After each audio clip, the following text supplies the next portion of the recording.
옆에 분들, 앞뒤 분들 한번 인사하겠습니다. 오늘도 잘 오셨습니다. 은혜 많이 받으세요. 기도 응답의 주인공 되십시오. 예, 고맙습니다. 감사합니다.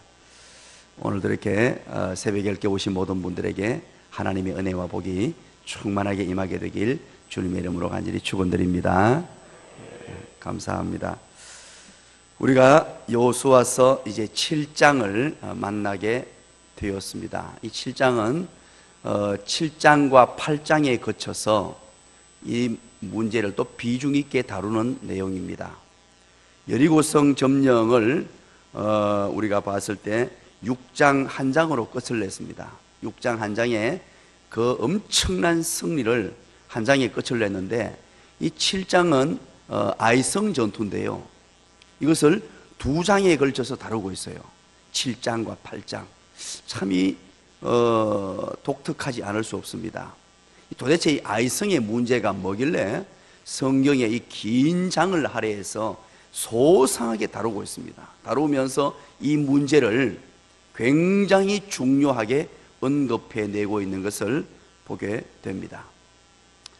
이 말이 어떤 의미입니까? 아이라는 이 말은 굉장히 우리에게 독특한 의미로 다가오는데, 폐허, 무더기라는 뜻을 가진 그런 성이에요. 폐허, 무더기, 이런 성인데, 이 내용들을 이렇게 긴 장을 할애해서 대략 한 5부분으로 나누어서 설명하고 있는 것을 보게 됩니다.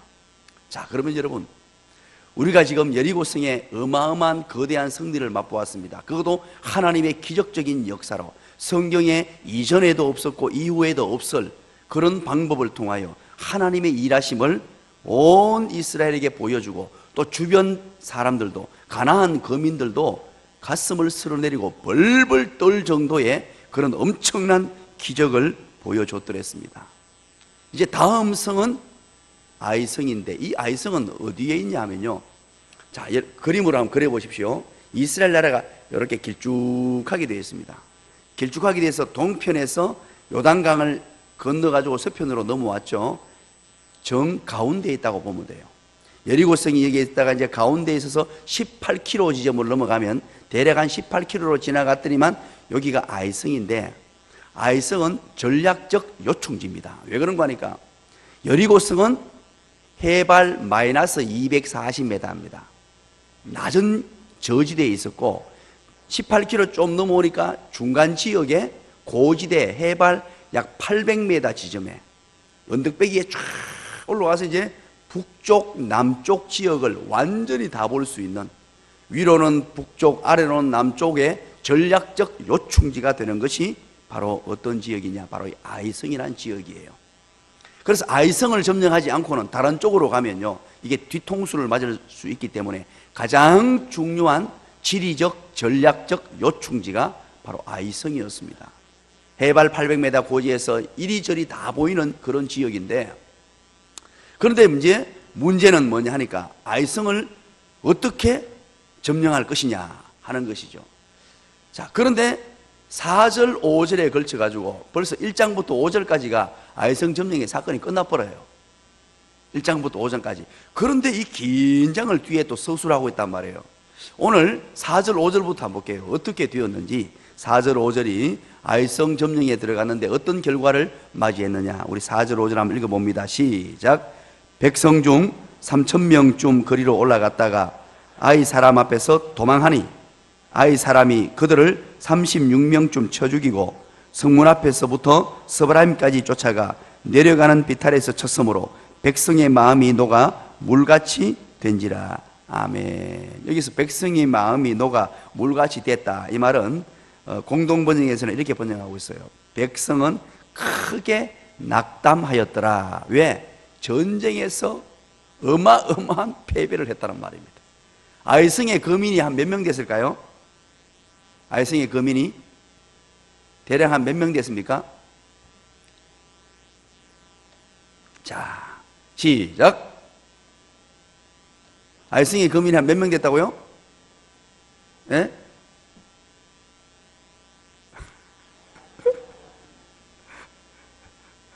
12,000명. 자, 지금 이스라엘 백성들이 대략 한 몇 명이 지금 이동하고 있습니까?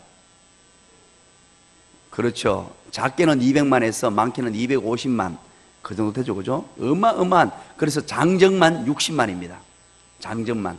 어마어마한 지금 인원이 가는데, 아이성은 거민이 12,000명이니까, 여러분 그 성이 작았을까요? 작았을까요?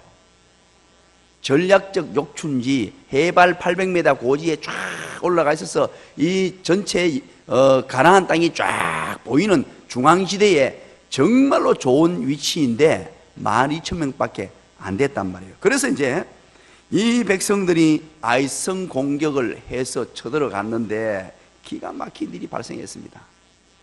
전혀 예상하지 못했던 여리고성의 그 어마어마한 승리. 여리고성은요 견고한 성이었고 무너뜨릴 수 없는 이중벽에, 이것은 상상할 수 없는 성이었어요. 이길 수 없는 성이었습니다.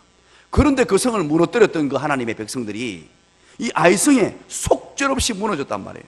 철옹성과 같았던 그 여리고성 무너지는 것을 봤단 말이에요. 백성들이 두 눈으로, 그것도 성이 이렇게 비스듬하게 바깥으로 세워진 게 안으로 무너져 가지고 완전히 초전박살 났는데, 난공불락의 이 성을 무너뜨렸던 그 하나님의 백성들이, 그래서 얼마나 사기가 충천하고 얼마나 가슴이 뜨거웠겠습니까?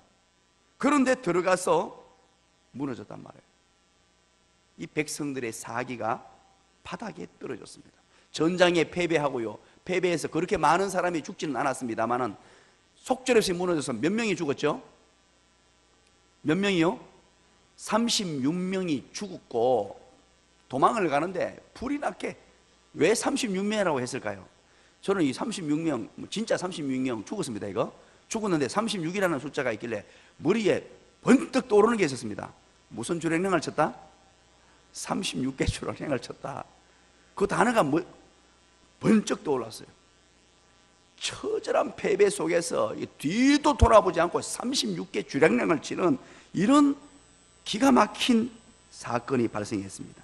여러분, 지금 하나님의 백성들은 지금 전장에 쳐들어가는데 칼과 창과 무기로 그렇게 싸우는 것보다 더 큰 문제가 뭐냐니까 이스라엘 백성들에게 있어서는 사기 문제입니다.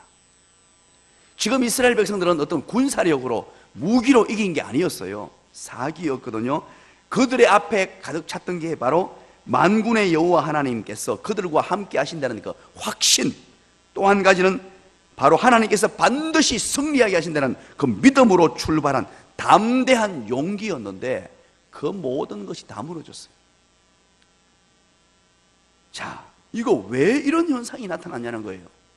오늘 우리는 이 본문을 보면서 이 짧은 7장 1절부터 5절까지 살폈는데 4절 5절에서 이게 처절한 실패가 있고 1절부터 3절까지는 뭐냐니까 그 실패의 원인과 이유가 무엇이냐 하는 것을 명확하게 밝혀두고 있습니다. 이 짧은 구절을 통해서 왜 이렇게 실패할 수밖에 없었고 왜 이렇게 무너질 수밖에 없었고 여리고성에 엄청난 승리를 거두었던 그들이 왜 속절없이 무너지고 엄청난 실패를 거두었느냐는 것입니다. 오늘날 우리의 삶에도 이런 아이성의 실패를 맛볼 수 있다는 것입니다. 이렇게 작은 성, 작아 보이는 성, 12,000명밖에 안 되는 이 성을 승리하지 못하고 처절한 패배와 안타까운 좌절을 경험할 수 있다는 것입니다. 그렇다면 패배의 원인을 우리가 함께 살펴보기를 원합니다. 이 오늘 7장은요 서술을 아주 빠르게 하고 있습니다. 1절에서부터 곧바로 그 패배의 원인을 명확하고 정확하게 우리에게 소개합니다. 왜 패배할 수밖에 없었는지, 패배할 수밖에 없었던 원인 1절입니다. 첫 번째 이유를 1절에서 밝히고 있는데 우리 1절을 다 같이 한번 읽어봅니다. 시작. 이스라엘 자손들이 온전히 바친 물건으로 말미암아 범죄하였으니 이는 유다지파 세라의 증손 삽디의 손자 갈미의 아들 아간이 온전히 바친 물건을 가졌습니다. 여호와께서 이스라엘 자손에게 진노하시니라. 아멘.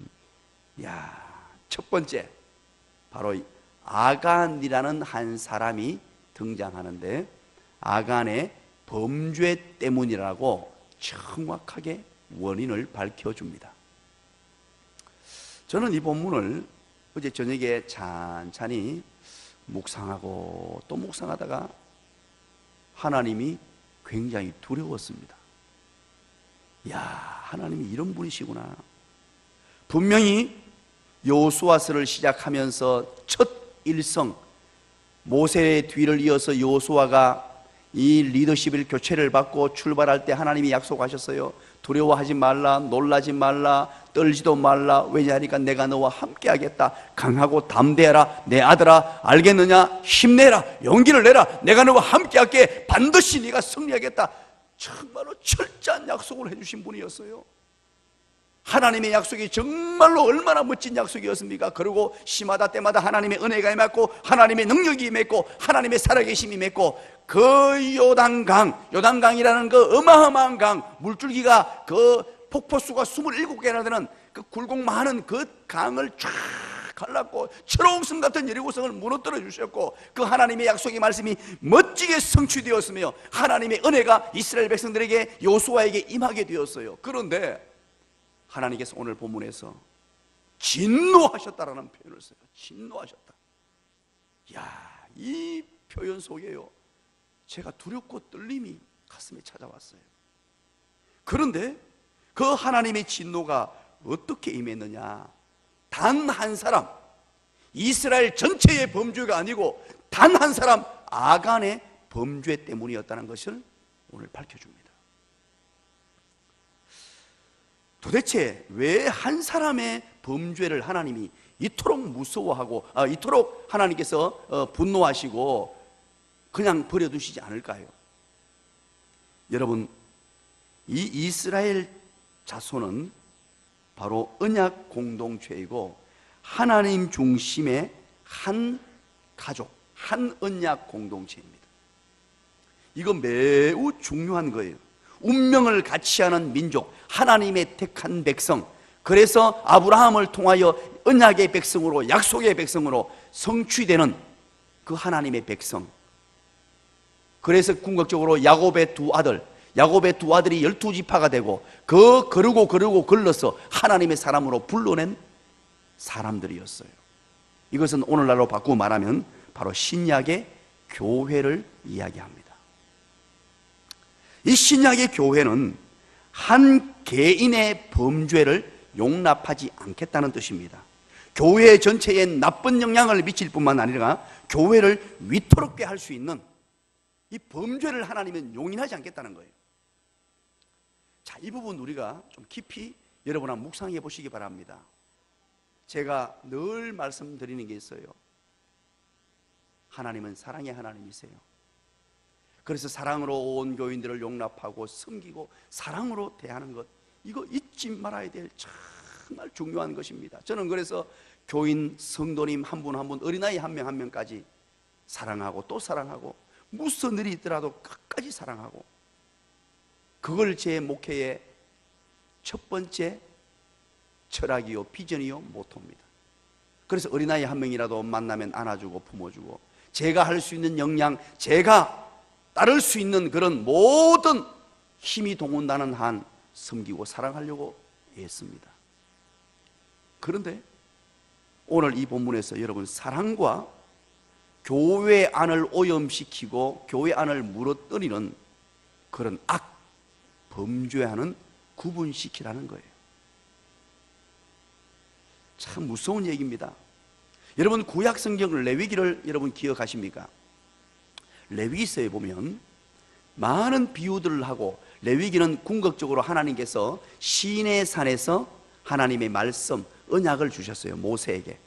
창세기, 출애굽기로 넘어오죠. 출애굽기에서 애굽에서 나오는 길이잖아요. 나왔을 때 하나님이 언약 백성에게 계명을 주셨단 말이에요. 하나님의 말씀, 두 돌판으로 그렇게 대변되는 하나님의 언약궤 안에 들어간 십계명을 주셨어요. 그 말씀을 구체적으로 풀이한 내용이 뭐냐니까 레위기라는 성경입니다. 그 말씀의 구체적인 지침들이 레위기에 쫙 펼쳐지는데, 어떤 데는 비교적 좀 어렵게 느껴지는 말씀들이 있죠. 그 중에 하나님께서 중요하게 다루는 게 뭡니까? 만약에 어느 한 집에 벽에 전염병이 들어와 가지고 또 그 집안에 벽돌에 그런 것이 들어왔으면 벽돌을 어떻게 하라 그럽니까? 벽돌을 제거하라 그래요. 만약에 그 한 군데만 딱 그러면 그걸 제거하라 그러고, 만약에 그 전체가 오염됐으면 어떻게 그럽니까? 그 집을 무너뜨려 버리라 그럽니다. 아예. 왜냐 하니까 전염되어서 전 백성, 온 백성이 다 죽기 때문에 정말로 명확하고도 정확한 지침을 허락해 주세요. 그래서 공동체 안에 공동체를 무너뜨리는 이 죄악, 범죄를 용인하거나 허용하거나 그것까지 품지 말라는 뜻이에요. 매우 중요한 지침을 얘기해 줍니다. 여러분, 사랑은 무엇입니까? 사랑은 언제나 오래 참고, 사랑은 언제나 온유하며, 이렇게 쭉 진행되다가 사랑은 불의를 기뻐하지 아니하며. 여러분, 사랑을 오해하면 안 됩니다. 사랑이 불의조차도, 불의한 것조차도 품어주고 안아주는 것이라고 여러분 생각하면 안 돼요. 그러면은 공동체가 무너지고 가정이 무너지고 다 무너져요. 아이들을 양육하고 집에서 교육할 때 교육 방식이 있잖아요. 여러분, 아이들이 잘못할 때 어떻게 해야 됩니까? 아이들이 잘못할 때 오냐 잘했다, 니 그렇게 살아라 이놈아, 그러면서 쭉쭉 빨고 안아줘야 됩니까? 어떻게 해야 됩니까? 아이가 예를 들어 남의 집 물건을 훔치고 왔어요. 어떻게 하는 게 원칙입니까? 아이고 잘했다, 니 앞으로 큰 도둑놈 되라 이놈아, 그러고 안아줍니까? 아버지 마음이 아프고 엄마 마음이 아파도 어떻게 합니까? 회초리를 들고 매를 드는 거예요. 불의를 기뻐하지 않는 것이 사랑입니다. 그래서 사랑에 대한 이 오해가 많습니다. 사랑하면은 그냥 안아주고 그냥 덮어주고 뭐 그냥 아무리 죄를 범해도 오냐 해주는 게 사랑이라고, 사랑이 없어가지고 그렇다 그러고 이런 얘기를 종종 하는 분들이 있어요. 그거 여러분 아닙니다. 그래서 우리 교회는 앞으로 사랑이 물 흐르듯이 흐르는 교회로 온전히 세워지길 원합니다. 그러나 분명한 것은 악을 용인하거나 하나님의 교회, 하나님의 공동체를 무너뜨리는 일에는 단호하게, 하나님이 이렇게 진노하시는데 단호하게 단절하고 거룩한 우리 주님의 십자가 보혈로 세운 교회가 오염되거나 무너지지 않도록 세워지기를 주님의 이름으로 간절히 축원드립니다. 바로 그것 때문에 무너졌다는 것입니다. 그러면 어떤 범죄였습니까? 오늘 본문에 보니까 이스라엘 자손들이 온전히 바친 물건으로 말미암아 범죄하였다 그럽니다. 온전히 바친 물건, 이것은 히브리어로 이렇게 표현합니다. 헤렘이라는 단어를 써요. 이 굉장히 중요한 단어입니다. 헤렘이라는 단어는요, 이제 바쳐진 것이라는 의미를 가지고 있는데, 특별히 오늘 본문에서는 하나님께 드려진 것으로 사람이 취하지 못한다라는 의미를 가지고 있어요. 하나님께 드려진 것으로 사람이 취하지 못한다. 자, 이 의미가 생명체와 관계될 때, 살아있는 생명체, 짐승들과 관계될 때는요, 어떤 것도 사람이 정복했다고 해서 정복된 사람이 가지지 마라, 전부 다 죽이라는 의미예요. 그러나 이 생명체가 아니고 어떤 무생물체는 금, 은, 동, 철, 기구들은 따로 구분해서 여호와의 곳간 안에 드리는 것을 말해요. 이 헤렘이라는 것은 하나님께 드려진 것입니다. 하나님께 드려진, 바쳐진 물건인데 이것을 손을 대 버렸는데, 누가 손을 댔다 그럽니까? 아간 그러면 될 텐데 한번 보십시오. 아간을 소개하기 위해서 1절에 어떻게 소개하고 있습니까? 유다 지파의, 세라의, 정손의, 삽디의, 손자의, 갈미의, 아들의, 이러면서 그 집안 자체를 완전히 끄집어내고 있어요. 유다 지파 안에 그 위에 줄줄줄줄줄 엮어가지고 그 집안이 어떤 집안이었느냐 다 끄집어내고 있어요. 야, 이거 무서운 얘기예요. 조상들까지 다 끄집어내가지고 그 집의 손자가, 그 집의 후손 가운데 아간이라는 자가 이런 범죄를 했다. 그렇게 얘기합니다. 그러면서 여러분 보세요. 여호와 하나님이 진노했다라고 하는데, 이 진노했다는 말은 와이하르 아프, 와이하르 하프 이렇게 히브리어가 사용되는데, 그리고 코가 열을 내뿜었다. 직역을 하면 그렇습니다. 그리고 코가 열을 내뿜었다. 와이하르 하프 이런다는데요. 이건 히브리어 관용구로서 구약 성경에서 어떻게 사용되냐니까, 걷잡을 수 없는 하나님의 분노, 몸 속에서 뜨거운 열이 발생해서 불이 타오를 정도로 매우 화를 낼 때, 하나님이 진노하실 때 이런 표현을 사용해요. 몸에 막 열이 발생해가지고요, 걷잡을 수 없는 하나님의 노가 극에 달했다는 것, 이거 용인할 수 없고 하나님께서 용서할 수 없는 그런 어마어마한 분노를 가리킬 때 사용되는 와이하르 아프 이런 단어를 사용하고 있습니다. 하나님의 분노, 하나님께서 죄를 얼마나 무서워하시고 좋지 않게 생각하시고 죄를 얼마나 싫어하는지 그걸 보여주시는 거예요. 우리가 신앙생활을 하면서 이 초기에 작아 보이는 이런 한 사건을 통하여 하나님의 마음을 보여주시는 거예요. 우리가 이 땅을 살아가면서 반드시 기억해야 될 게, 하나님이 죄를 이렇게 싫어하시는구나, 하나님의 언약 백성들, 하나님이 사랑하시는 백성들에게 이렇게 싫어하시는구나, 이걸 오늘 우리가 명심해야 됩니다. 여리고성을 점령하고 아이성의 이 전략적 요충지에서 이런 실패를 맛보게 하는 것은 반드시 기억하라는 거예요. 그리고 이 죄악은 반드시 심판하신다는 것. 자, 그리고 보십시오. 여호와께서 이렇게 진노하셨다라고 진술하셔놓고 이제 26절에 가면요, 26절에 가면 어떤 표현이 기록됩니까? 26절 한번 보시죠. 한번 읽어볼까요? 7장 26절에 이제 아이성 점령하기 직전입니다. 어떻게 표현하는지 그 반대 표현이 기록됩니다. 26절 시작. 그 위에 돌무더기를 크게 쌓았더니 오늘까지 있더라. 여호와께서 그 맹렬한 진노가 그치니 그러므로 그곳 이름을 오늘까지 아골골짜기라 부르더라. 그 맹렬한 진노, 앞에서 일어났던 그 진노, 이것이 그쳤다는 것입니다. 하나님께서는 진노하시기도 하시지만 범죄한 자들이 이제 심판받고 용서를 구할 때는 진노를 그치는 하나님이다. 진노에 머물러 있는 하나님이 아니고 반드시 진노를 그치게 하시고 다시금 무너졌던 그 아이성을, 하나님의 백성들의 마음을 회복시켜 주신다 하는 것이 바로 오늘 첫 번째 교훈입니다.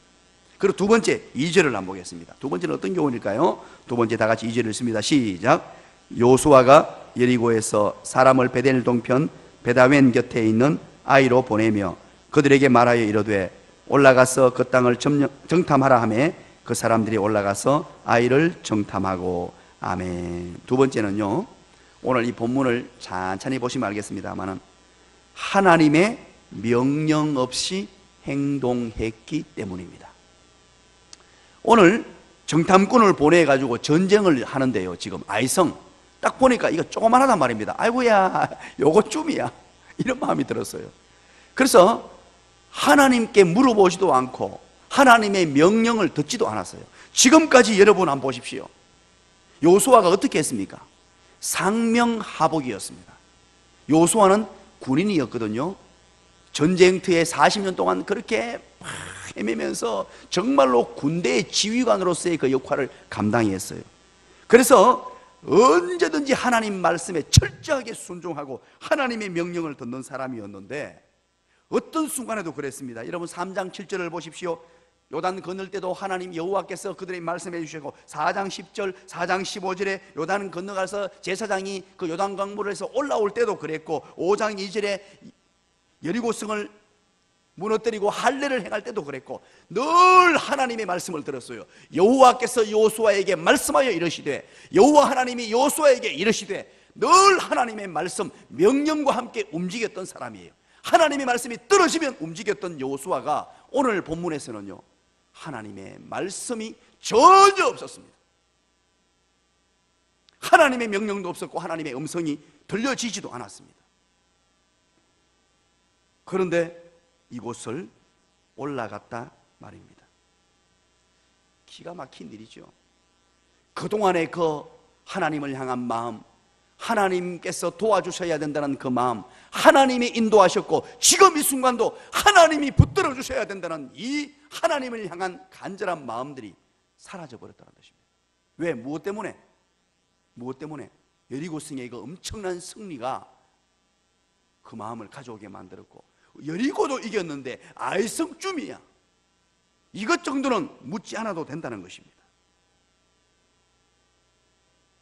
사랑하는 여러분, 성공할 때 우리를 돌아보고 조심해야 됩니다. 성공할 때 모든 사람 마찬가지예요. 우리 목회자들도요, 우리 목사님들도 조금 목회가 되면 넘어져요. 목회가 좀 되고 부흥이 되고 하면요, 그냥 왜 넘어지느냐? 하나님 말씀 없이 내가 내 능력으로 된 줄 알고. 여러분, 제가 목회를 하면서 수많은 사람들을 봅니다. 수많은 사람들을 봐요. 많은 사람들을 만나고 많은 사람들을, 목회자가 사람하고 관계를 맺기 때문에 왜 어떤 일에서 실패하느냐? 바로 이것 때문이에요. 그렇게 어려울 때, 사업을 시작하고 출발할 때, 그렇게 어려울 때 오로지 하나님만 바라보고 하나님께 시선을 고정시키고 하나님 도와주시지 않으시면 안 됩니다라고 출발했다가 어느 정도 승리를 거두고 성공하고 일이 좀 잘 풀리면 마치 내 능력, 내 힘으로 된 것처럼 하나님에게 묻지 않습니다. 하나님을 찾는 횟수가 줄어들고 갑자기 주의를 어기기 시작하고 기도하는 자리에 발길이 머물지 않고 그렇게 되어버려요. 바로 오늘 우리에게 그 얘기를 하고 있습니다. 그런데 8장 1절 2절을 보십시오. 8장 1절 2절을 시작하는데 8장 1절에 뭐라고 시작합니까? 여호와께서 여호수아에게 이르시되. 자, 이것 하나 보면 어떻겠습니까? 이제 8장 가면은 아이성을 2차 전쟁을 하거든요. 자, 8장 1절만 딱 앞부분만 읽으면 여호와께서 이제 여호수아에게 말씀했어요. 그죠? 앞에서는 아무 말씀 없이 전장에 나갔고 이제 말씀했습니다. 이러면 전장에 이겼을까요? 큰 승리를 거두었을까요? 자, 요거 하나만 봐도 압니다. 이거 여러분 굉장히 중요한 얘기예요. 별것 아닌 것 같이 여호와께서 여호수아에게 이르시되 이렇게 기록한 것, 그냥 기록한 것 같지만 이 한마디가 어마어마한 인생의 승패가 갈려지게 되고요, 우리 미래가 갈려지게 되고 우리 삶 자체가 뒤바뀌는 역사가 바로 이 한마디에 있단 말이에요. 하나님의 말씀 없이 사는 그런 어리석은 인생이 되어서는 안 돼요. 내가 잘 될 때, 내가 출세하고 내가 하나님의 은혜를 주실 때, 그때 하나님 말씀에 귀를 기울이고 늘 가던 길을 멈추고, 달릴 수 있는 길이지만 가던 길을 멈추고 하나님 나에게 말씀해 주십시오. 갈까요? 달려갈까요? 하나님의 음성을 들으시는 저와 여러분 되시기를 주님의 이름으로 간절히 축원드립니다. 세 번째입니다. 세 번째 우리 다 같이 한번 읽겠습니다. 3절 마지막입니다. 다 같이 읽겠습니다. 시작. 여호수아에게로 돌아와 그에게 이르되 백성을 다 올라가게 하지 말고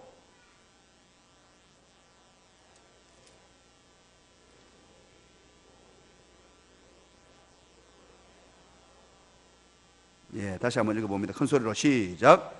여호수아에게로 돌아와 그에게 이르되 백성을 다 올라가게 하지 말고 2,3,000명만 올라가서 아이를 치게 하소서.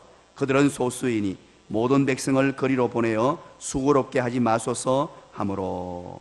자, 여러분 보세요. 정탐꾼을 보냈습니다. 하나님의 말씀 없이 정탐꾼을 여리고성에 보냈듯이 아이성에도 정탐꾼을 보내었어요. 그렇게 정탐꾼을 보내었는데 정탐꾼이 갔다 와가 하는 말이 뭐라 그러냐니까, 아이고 여호수아여 그거요 조그마한 성입니다. 인원도 얼마 안 됩니다. 우리 이거 뭐 다 보낼 필요도 없이 2,3,000명만 보냅시다. 수고롭게 하지 마소서. 이 말은 아니고 우리 백성들이 힘들게 할 필요도 없습니다. 이렇게 보고했단 말입니다. 세 번째, 그래서 그대로 행하거든요. 바로 자만했기 때문입니다. 승리에 도취되어 가지고 자만하게 됩니다. 실제로 8장 25절에 보면은 이 아이성 거민은 12,000명밖에 되지 않는 작은 성이었습니다. 그렇게 작은 성이었기 때문에 충분히 그런 마음이 들 수도 있었습니다. 그런데 여기에 큰 착각이 들어갑니다. 하나님을 찾지 않고 지도자에게 보고하기를 우리 2, 3천 명만 보내면 됩니다. 이 말은 무슨 말입니까? 여리고성을 뭐로 이겼단 말입니까? 이 속에 자기들의 능력으로 이겼다는 뜻이 포함되어 있어요. 여리고성은 우리가 이렇게 다 가가지고 온 백성들이 돌고 돌아가 온 백성들이 해서 우리 힘과 우리 능력으로 이겼습니다 라는 이 베이스가 깔려있단 말이에요. 기가 막힌 착각이잖아요. 이게 만약에 전적인 하나님의 은혜였고 여리고성 무너뜨리는 것이 하나님의 능력, 하나님의 권능이었다는 것을 알았다면 이런 표현을 할 수가 없어요. 이것은 우리가 했다는 거예요. 우리가 정탐군들의 보고가 우리가 했기 때문에 이제 이것쯤이야 뭐 2, 3천 명 보내가지고 이거는 뭐 끝낼 전쟁입니다. 얼마나 교만하고 자만했습니까? 이 순간 무너지는 거예요. 여러분, 우리가 40일 특세를 시작하면서 천국잔치를 시작하면서 주일날 봄비가 올 때에 여호와께 기도하라라는 하나님의 말씀을 들었습니다. 그 말이 무슨 말입니까? 봄비, 이른비, 늦은비 하나님의 은혜가 임할 때, 하나님이 여리고성을 무너뜨려 주실 때 그때 더 기도하는 거예요. 하나님이 능력을 베풀어 주실 때, 하나님께서 여리고성을 무너뜨려 주실 때 그때 자만하지 아니하고 하나님의 은혜입니다. 내게 왜 이런 과분한 은혜를 주십니까? 그 앞에 부복하고 여리고성 무너뜨려 주신 하나님의 은혜, 하나님 아이성 어떻게 할까요? 아이성도 하나님이 은혜 주셔야 됩니다. 하나님 명령해 주세요. 하나님 자만하지 않고 교만하지 않고 나아가겠습니다. 하나님 붙들어 주세요. 조금의 성공에 거만 떨지 않고 조금의 성공에 두렵고 떨리는 마음으로 하나님 도와주세요. 하나님, 겸손하게 무릎을 꿇고 하나님의 은혜를 구하는 것이 마땅한 하나님의 백성의 모습이어야 했습니다. 그런데 우리는 이 여호수아와 이스라엘 백성들을 너무 탓하지 마십시오. 이것이 연약한 인생의 모습이요, 저와 여러분의 모습입니다. 이 모습 속에서 우리는 다시 한 번 더 다잡아야 됩니다. 마음을. 그렇구나. 이것을 거울 삼고 이 역사를 우리의 거울로 삼아서 우리가 인생을 살아갈 때 내 인생에서 절대 이런 어리석음을 범하지 않아야 되겠구나. 이런 착각 속에 빠지지 않아야 되겠구나. 내게 베푸신 이 은혜, 나의 삶에 찾아왔던 이 수많은 은혜들, 내게, 내 가정에, 우리 교회에 주신 이 은혜들을 내 능력이라고 절대 착각하지 말아야 되겠구나. 이 모든 것이 하나님의 은혜였고 내 잘남으로, 내 똑똑함으로 이것을 이룬 것이 아니고 하나님의 전적인 은혜였구나. 그래서 앞으로 나아갈, 우리가 약속의 땅을 향하여 나아갈 아이성, 그리고 가나안 7족속을 무너뜨리며 앞으로 진격해야 될 그 땅을 향해서 갈 때 철저하게 하나님만 의지하고 하나님만 신뢰하고 아무리 작아 보이는 일도 두렵고 떨림으로 나 자신의 능력, 실력, 똑똑함, 경험 다 내려놓고 하나님에게 모든 건 맡겨야 되겠구나. 그러면 약속의 땅을 차지할 뿐만 아니라 하나님의 역사와 기적의 주인공 되는 줄 믿으시기 바랍니다. 오늘 이 말씀 이제 기억하겠습니다. 우리 함께 기도하겠습니다. 아이성의 이 처절한 패배를 우리는 오늘 본문을 통해 함께 보았습니다. 기가 막힌 이 패배, 바로 아간의 범죄 때문이라고 우리는 함께 살폈습니다. 이 아간의 범죄, 이런 자리에 들지 않도록 하나님이 은혜를 달라고 여러분 기도해 주시기 바랍니다. 그리고 하나님의 명령 없이 행동했고 자만에 빠졌습니다. 이것이 오늘 본문에서 우리에게 명확하고도 정확하게 가르쳐 주시는 말씀이에요. 이 말씀 기억하면서 하나님, 약속의 땅을 향하여 갈 때 나를 한 번 더 돌아봐 주세요. 하나님 은혜를 주시오. 그리고 오늘도 많은 분들이 하나님 앞에 예물 드렸습니다. 우리 함께 두 손 높이